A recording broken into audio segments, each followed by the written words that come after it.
اراده وکړه د مخلوق د پیدا کولو اراده وکړه د انسان اراده وکړه بنی آدم نو الله رب العزت دې فرښتو ته وی انی جاعل فی الارض خلیفہ چې زه یو خپل نائب جوړوم یو خلیفہ جوړوم خپل په دنیا کې پیدا کوم نو فرښتو ورته وی الله تو داسې یو مخلوق پیدا کې چې کم به فساد کوي او ويسفك الدماء او خون بها بکئی ویني بتوي نو الله رب العزت په جلال کې راغی الله رب العزت په جلال کې راغی نو فرښتو چې کله او قتل چې زمون په دې خبره باندې الله په جلال کې راغی نو اغید الله عرش اونیو او د الله د عرش سره د الله نه پناه واغستا او بیا و طواف وکړو و چکر وکړي د الله د عرش نه و پیری توشو دا ټولي فرښتې چې کله دی و چکر وکړي د الله د عرش نه توشو نو بیا الله پاک دی ټولو ته معافي وکړه چې تاسو زه په دې خبره باندې معاف کوم خو اوس به یو کار کوي او هغه کار څه دی الله ورته وي پس مکه باندې به زما د پاره یو بیت جوړوي بیت ست وي کور ته بیت الله ته مونږ دا بیت الله ولي وایو چې دا د الله کور فرښتو ته وي چې تاسو به زما د پاره پس مکه باندې یو بیت جوړوي جمعات به جوړوي یو کور به جوړ او څنګه چې تاسو زما د عرش نه و طواف و چکر وکړي او ما تاسو معاف کړي نو داسې چې کله انی جاعل فی الارض خلیفہ چې کله زبندگان پیدا کم دا مخلوق پیدا کم خپل خلیفہ پیدا کم د دین به گناهونه کیږي بنی آدم د انسانانو نه به گناهونه کیږي نو لہذا چې څنګه تاسو زما د عرش و چکرې ولګولې او ما تاسو معاف کړي نو داسې به بنی آدم زما د کور نه چې هغه ته بیت الله ویل کیږي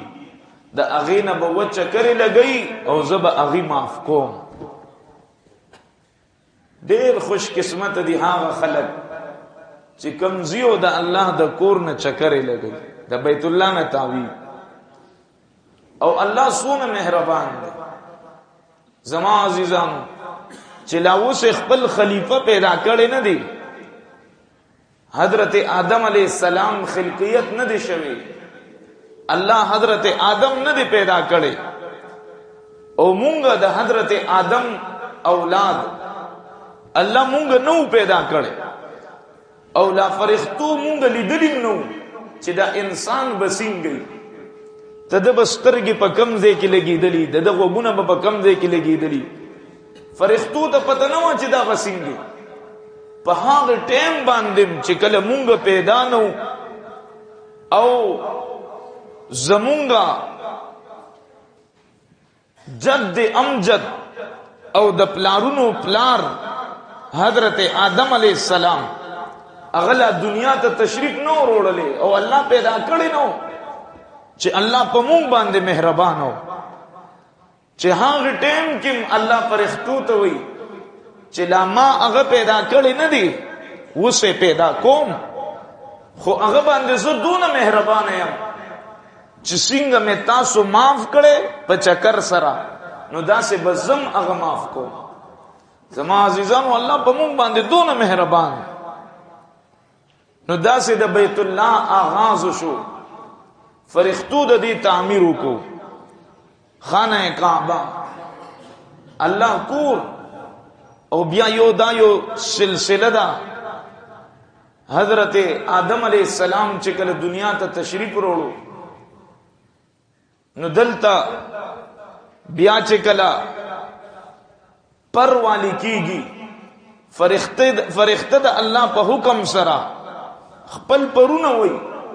او هغه پرونو سره د بیت الله هغه زوړ تعمیر چې کم فرښتو کړو هغه ظاهر شي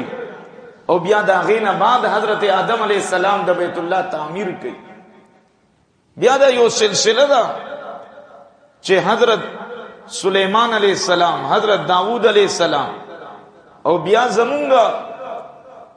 حضرت ابراہیم علیہ السلام، حضرت اسماعیل علیہ السلام، خواږه پیغمبران بیا د بیت الله تعمیر کړي. زما عزیزانو په زمکه د دنیا اولنې د الله کور بیت هغه بیت الله دی، خانه کعبه ده. او د دین بعد بیا د رسول الله صلی الله علیه وسلم دور دی چې هغه ته عهد نبوي ویل کیږي صلی الله علیه وسلم.